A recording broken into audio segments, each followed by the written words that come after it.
People are gonna get mad at me, of course, because they always are, but it feels like she's in the career asylum. He doesn't know that Fiona and me did it every Sunday. Well, if you know, you know. That's just made my whole evening. This is what I live for. This is what I live for. This is so freaking good. Goosebumps everywhere. Ow. K-pop became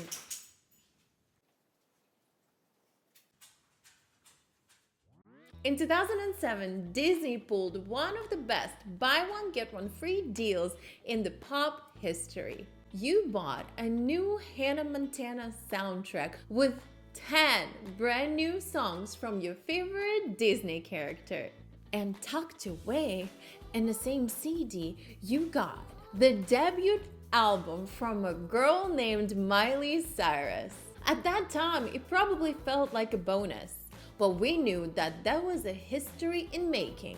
Looking back, it does feel like a business strategy hiding in a plain sight, because those were two albums trying completely different things. One side is keeping Hannah Montana phenomenon alive. The other is quietly introducing the world to Miley Cyrus as an artist of her own. And somehow Disney made both of these goals work at the same time.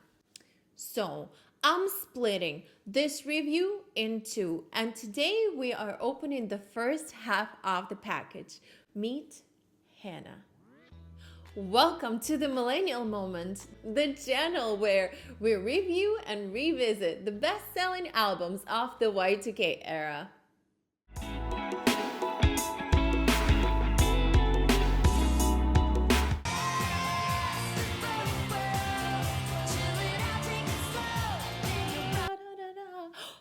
Oh, hi, icons! My name is Julia, and I am your guide to the era of low-rise jeans and flip phones. In my video about Hannah Montana 1, we came to a conclusion that the soundtrack was meticulously crafted for world domination. It was actually meticulously crafted, genre 2000s like pop rock, engineered for world domination. World domination.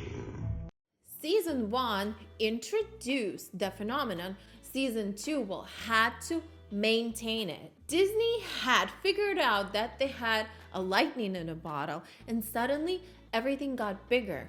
Bigger episodes, bigger guest stars, bigger music, bigger ratings. The production started almost immediately after the season 1 wrapped, and Disney wasted no time. New episodes premiered in April of 2007, and the franchise was everywhere. As you can imagine, the merchandise was selling, the album was selling very well, and Hannah Montana became Disney's biggest asset. Let's talk about some highlights of the season 2. The gang started high school. Rico gets promoted to main cast. Disney started bringing huge names, some wild guest stars. Dolly Parton is there. You're a true friend. You're here till the end. Dwayne Rock Johnson has made his appearance. Remember, it's gotta look natural. Trust me, they look perfect. Somehow, Larry Davis from Seinfeld is in Hannah Montana. Are you kidding? It's Hannah Montana. But he's Larry David. He created Seinfeld and Curb Your Enthusiasm. Sorry. Taking into account the huge names and huge ratings, Disney decided to launch the entire season with 4 episodes in 4 consecutive nights. This event drew enormous audiences. You wouldn't believe that even before Jonas Brothers' cameo, over 10 million people tuned in. I'm just gonna put this number on the screen for you because I sometimes I can't even comprehend how big those numbers were the time that we live in right now, when people don't really watch TV. No, and 10 million people sat on the couch in front of the TV, like had a remote, and they were like watching the commercials. It's insane. Welcome to the millennial moment. And let's talk about Achy Jakey Heart saga. Well, Jack Ryan is back. Jake is an Emmy-nominated TV and film star best known for his role as a zombie slayer on the teen sitcom Zombie High. Of course, we are talking about Hannah Montana universe. And Achy Jakey Heart was promoted like a major event as a reference and homage to Billy Ray Cyrus's famous track Achy Breaky Heart of 1992.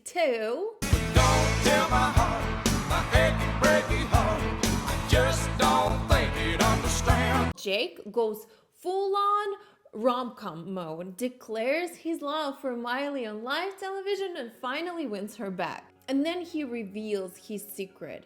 His real name is Leslie, and that pushes Miley to reveal her own identity. She does. Jake takes it pretty well. The problem comes afterwards. Jake loves being famous. He loves the attention, and when he tries to live a normal life, he realizes that he can turn the celebrity mode off. Jake discovers that normal life isn't a costume. Then the relationship comes to an end when Miley realizes that he's very self-centered and it probably wouldn't work for her. They decide to be just friends. Enter Selena Gomez. Then comes Michaela, a rival teen pop star who is actually very similar to Hannah, played by Selena Gomez before Wizards of Waverly Place made her a huge star. And she's fantastic. Well, Michaela hates Hannah. And some tea, some gossip. Hannah hates Michaela. But whenever cameras are rolling, the girls are fine, everyone is doing fine, and they pretend to like each other. Typical girl stuff. It is a pretty funny satire on celebrity feuds. Their insults are brutal, and Selena Gomez definitely understood the assignment. Hey, what's up? It's Hannah Montana. What would you like to give? I'd like to give you singing lessons. Just heard your new single. Ouch. Well, I just heard yours and I thought it was fantastic. Really? Yeah. My brother ate some bad catfish, so we played it for him to induce vomiting. It was like, bam! Insta-puke. Has been. Never was. Bottle blonde. Lip syncer. Raw stuffer. I hate you like I care. Looking back now, knowing that both Selena Gomez and Miley Cyrus would go on to become global superstars makes this episode surreal. And now that we are pretty much caught up with season 2, let's learn about our album. This fun buy one get one free double album Hannah Montana 2 Meet Miley Cyrus was released on June 26, 2007. Fun fact is that the first disc was released by Walt Disney Records, when the second disc by Hollywood Records. During the production of the first season of Hannah Montana, Miley commented that right now we're just all really focused on making Hannah Montana, the show, as good as it can be. But hopefully in the future there might be a Hannah Montana soundtrack or a Miley Cyrus album. We finally got both. After an incredible success of the first soundtrack, Hannah already had a clear sound. Her songs were bright, polished pop rock anthems filled with confidence and catchy hooks. She sounded like a superstar because that's exactly who she was supposed to be. Miley's songs had a different job. This side of the album had the opportunity to be more personal, more grounded, and even a little more mature. We'll get to that a little bit later. The real question for us is, can we actually hear the difference? Does Miley Cyrus already have her own signature sound, separate from Hannah Montana? That's what makes this album so interesting to revisit nearly 20 years later. Without further ado, let's dive in. Waiting for us. Anywhere we are, anywhere we go, everybody knows we got the party with us. There is a common theme between all. What number of album I'm on right now? 8? Yes, number 8 plus Kermit's video. That would be like 9 in total. Track number 1 has a common thread of being just like bam bam bam, super high energy, woot woot woot. I wanted to do a research. There is a method to the madness when you arranged an album, but I actually want to do like super deep dive and figure it out. What is the approach taken by the music industry professionals when they arrange albums? But now I see that every track 1 is like high energy. You know, here is Hannah Montana and Miley Cyrus and Jonas Brothers. You need to make it big. You need to make it an event. It's kind of cool, but for me, I would probably press skip. I mean, like, if you think about an action, you take the CD out of the jacket, you put it in your player, you play press, and you're like not ready to dive into something too emotional. There is a build-up. And that's like a good place to start. Is something saying da da da da da da da. We're gonna get to, hopefully.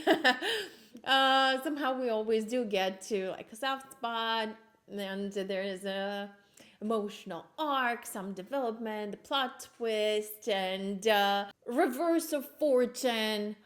But yeah, we're starting with high energy. Okay, I'll take it. Anywhere we are, anywhere we go, everybody knows we got a party with us. Like, the lyrics are generally generic, which is a good thing and a bad thing at the same time. Everyone's dancing to their own beat and letting it go. It's Friday. Skateboards.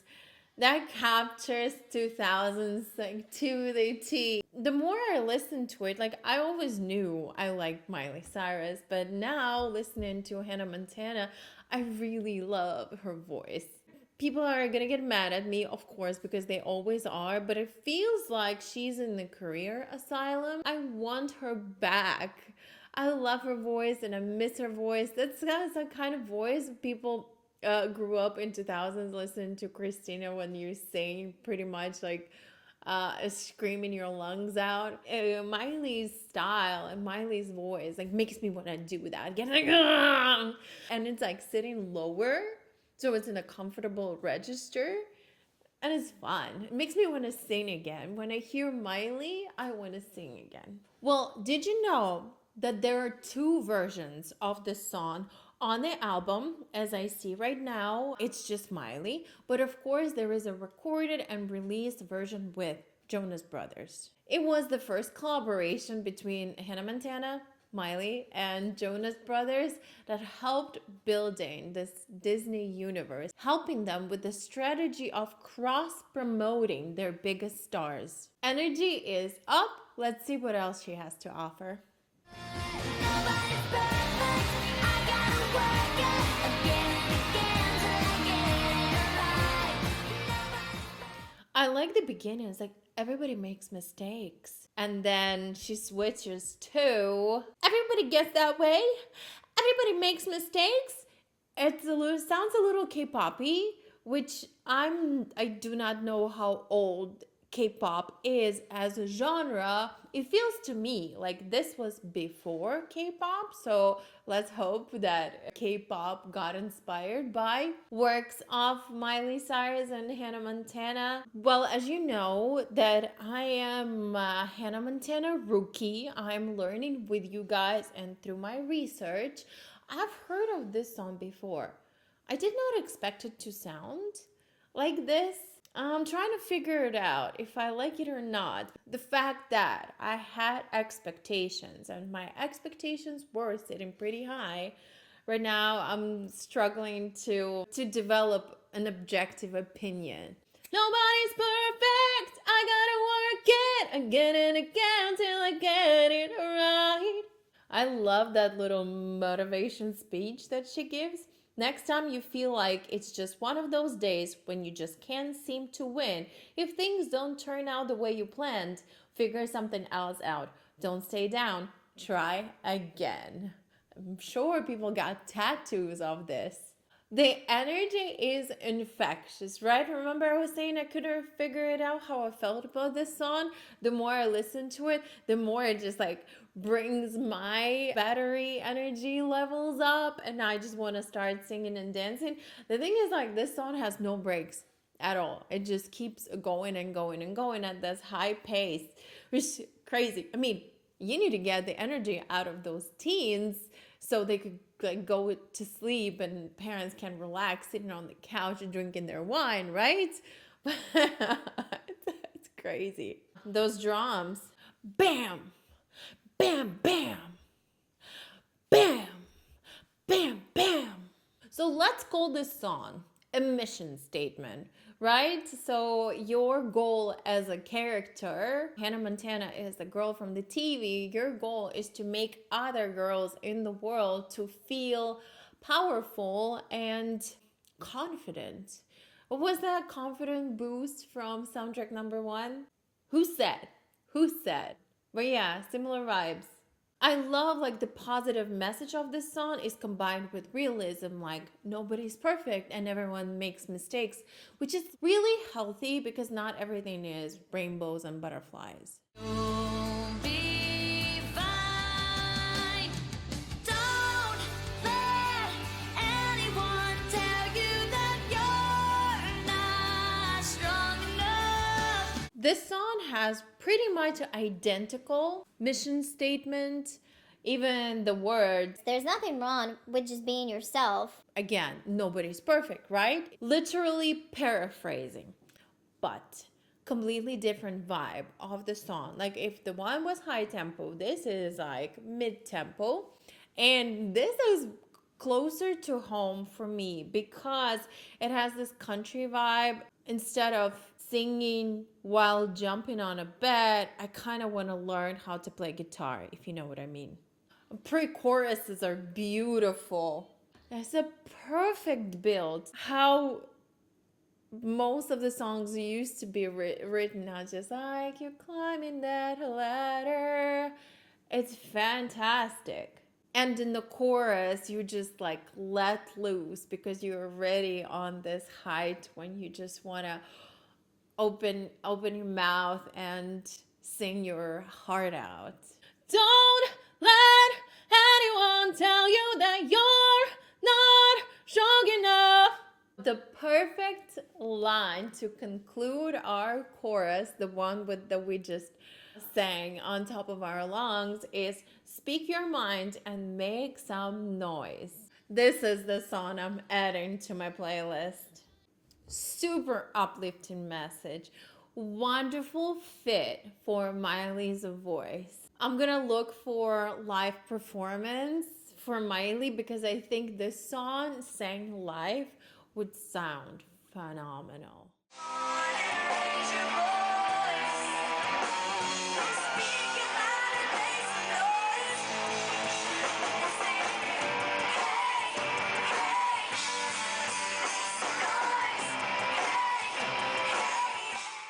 Unusual night, so typical way, too smart to be waiting around. Child, she practices snowboard champion. I can fix the flat on your car. I might even be a rock star. I might even be a rock star. The beginning of the song sounds familiar. So we're going back to high energy. Where do I know this song from? Scotty doesn't know that Fiona and me did it every Sunday. Well, if you know, you know. Scotty doesn't know. Oh, Scotty doesn't know. Oh, don't tell Scott. But literally, like, oh my God. You know what I mean? Hey, listen up, everybody. Got a little special thing I'd like to do tonight. I'll play a little song for you about the nastiest, freakiest little sex puppet I know, Fiona.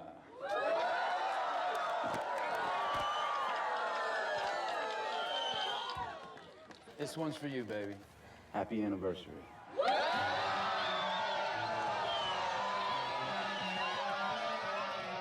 Scotty doesn't know that Fiona and me do it in my van every Sunday. Sometimes I wish when the phone rings that it would be you. Basically the same cadence to those words. Literally. That's just made my whole evening. I might even be a rock star. If you only knew the real me, I might even be a rock star. Hidden message. She hides it behind this veil. I was like, well, you know, I might be not, but we know that she actually is. It's a nod to her double life and secret identity. Hey, but there is a cool line saying, I could fix the flat on your car, although I may be a rock star. At least she's down to earth. 'Cause I don't wanna dress up tonight. I'm gonna put on my old blue jeans. Gonna walk out here into the street. Continuing the theme of being down to earth, she's using the jeans, old blue jeans, as a metaphor for comfort and relatability, given this song, taking into account that there was a switch off, like mood and tempo from our previous song to this, moving away from the rock star persona, painting a picture of a regular girl just walking, like going out on a date or in a party, just in her old blue jeans.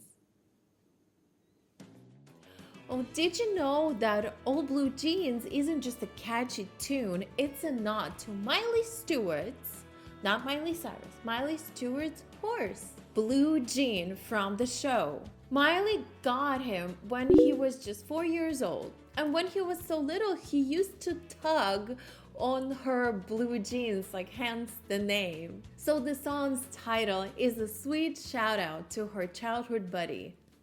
I'm gonna put on my old blue jeans. Would you know the real me? Me in my old blue jeans. So her real her is that down to earth girl. It's cute. It is crazy to me that while I was doing my research, I marked the songs that were more or like the most popular on iTunes. I already mentioned this. The first time I'm hearing those songs, listening to them, I'm discovering Hannah Montana universe for myself for the first time. So I marked those songs thinking, oh, those are the songs I'm gonna pay more attention to. But the ones that were not, like literally in iTunes, had no sales like whatsoever, no demand, no interest. Those are the songs that I like the most. It was Old Blue Jeans and Make Some Noise. Make Some Noise and Old Blue Jeans were marked in my list. Like the songs, like don't even pay them any mind because no one cares. And those are the songs that I like the most. Would you know the real me? Me and my old blue jeans.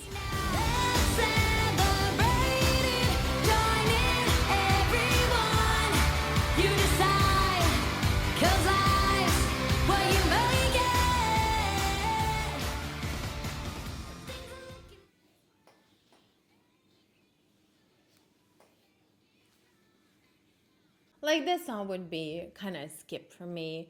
I danced through the first verse and pre-chorus, I guess. I don't even know if there was a pre-chorus because it's all the same beats, all the same tempo, same drums, same like kind of losing my interest at this point for that kind of songs. Old Blue Jeans was great. Well, I guess if music is not talking to me, I'm gonna focus on reading lyrics and see if I can't find some hidden messages. This is the step 2. You evolve from nobody's perfect and make some noise. You gain the confidence in being who you are and you make your life what you want it. Proof in text is Laugh's what you make it. So come on, come on, come on. Let's celebrate it. everything I can say right now would be a repeat from Make Some Noise and Nobody's Perfect, like anthems and, you know, positive message, Captain Realism. the song that works with the crowd, empower young girls to take their destiny in their own hands, which are the messages we heard on this channel many times. And I would say this is a skip for me. Yes. Skip. The chances to meet somebody like you were a million to one. I can't believe it. Oh, you're one in a million. Piano. Okay, surprise.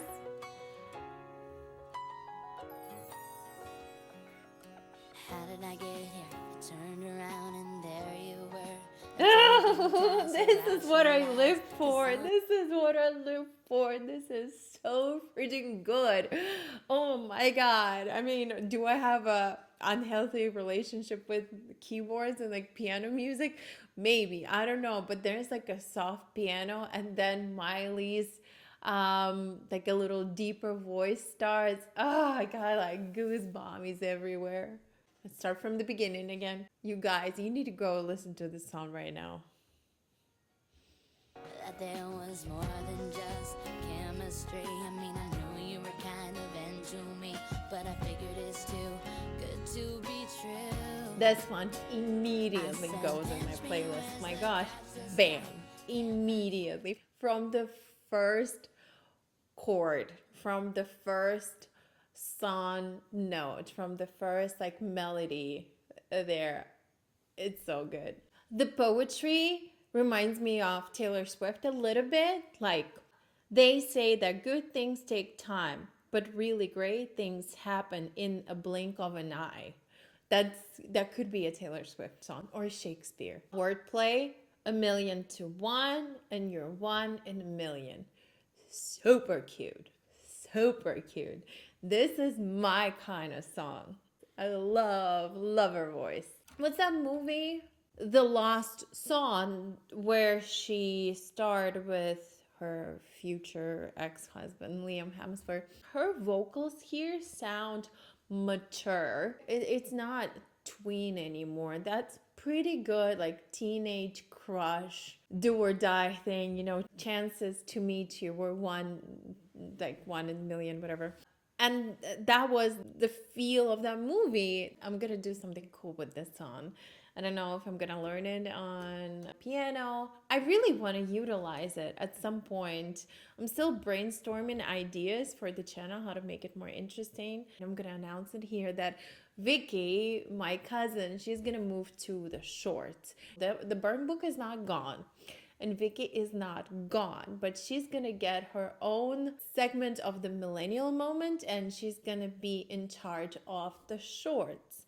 Also, I do want to sing because listening to this music makes me want to sing, makes me want to play again, but I'm just trying to find a format. If you haven't seen my Britney video, it's not great.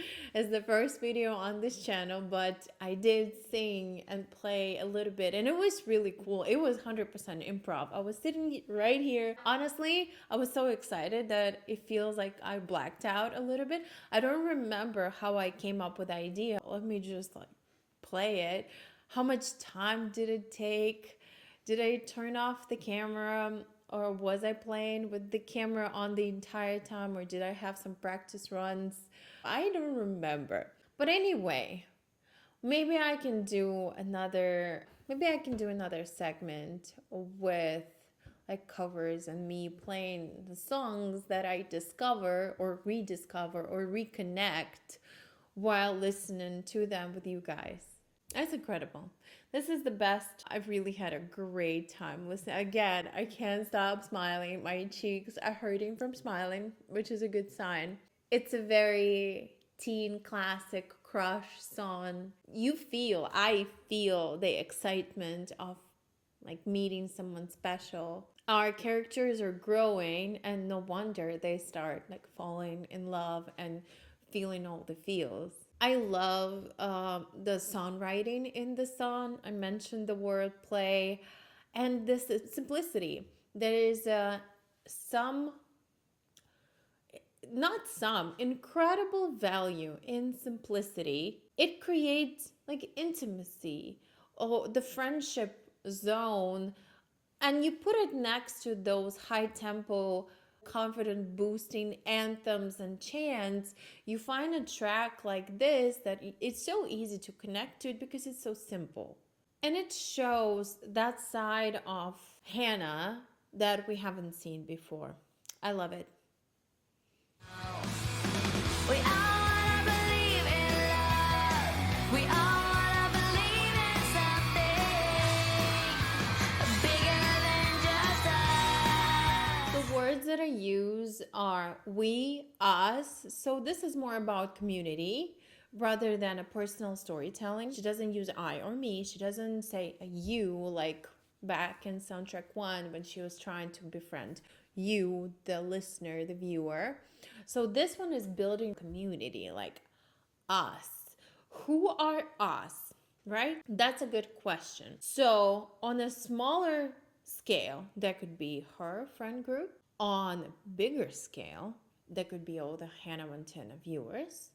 And then honestly, you can just go bigger and bigger with that scale and actually apply it into any, I don't know, you know what, like a theater club. You know, at school, a theater club could use this song and be bigger than us, or like crocheting. No, I'm being malicious, but yeah, exactly. I want to see beyond my own little world. So this song was on my naughty list. Help me in the comments to come up with the name for the list of the songs that were not really popular. That is a skip for me. Okay, skip for me. And I think the reason why it was on the skip list, because it is so general, it's hard for people to connect to it because it's not really speaking to you. We start talking about we, it's kind of like the message gets lost because it's like too broad. Who are we? Am I included? Am I the part of the we, or I'm not? So that's why people don't relate and they don't add the song. No one can ever change it. Come on, let them try.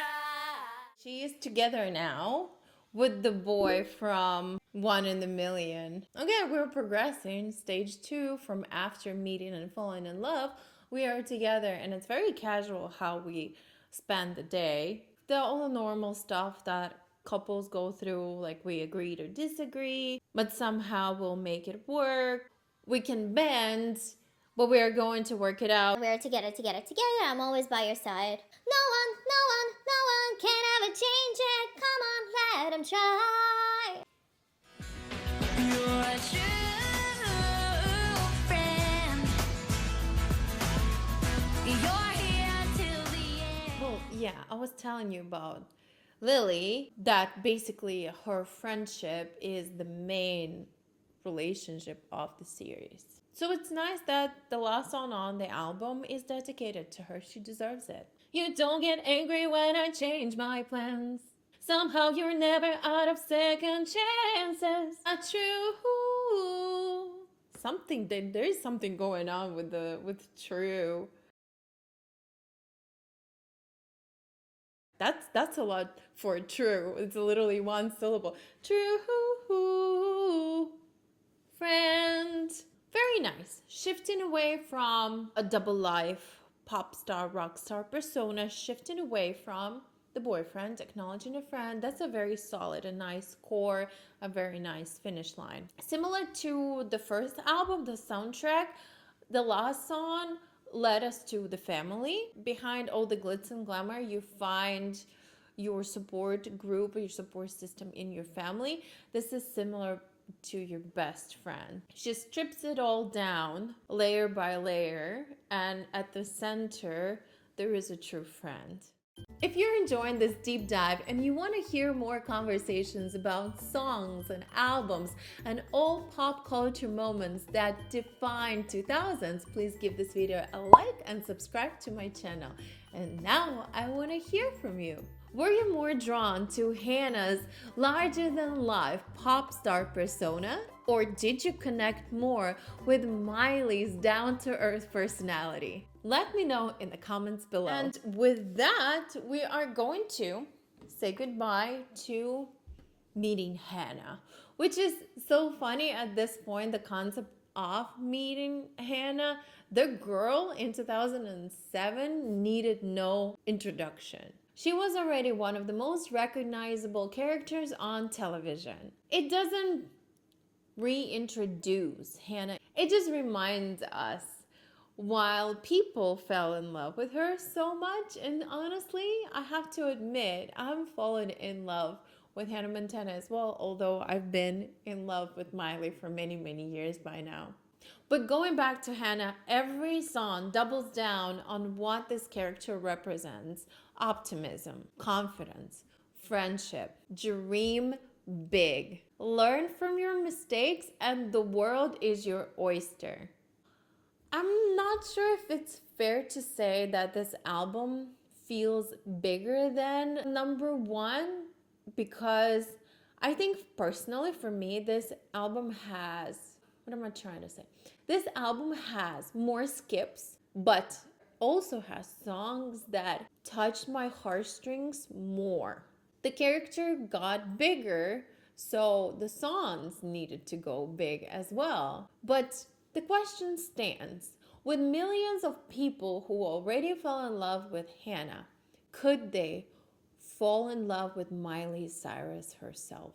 Because hidden behind the soundtrack was an album that would change trajectory and introduce one of the biggest pop stars of the century. And the next time we open the second disc, meet Miley. The other video is already on my channel, and we're just gonna pick it up right where we left it off, and I'm gonna draw conclusions over there. See you then.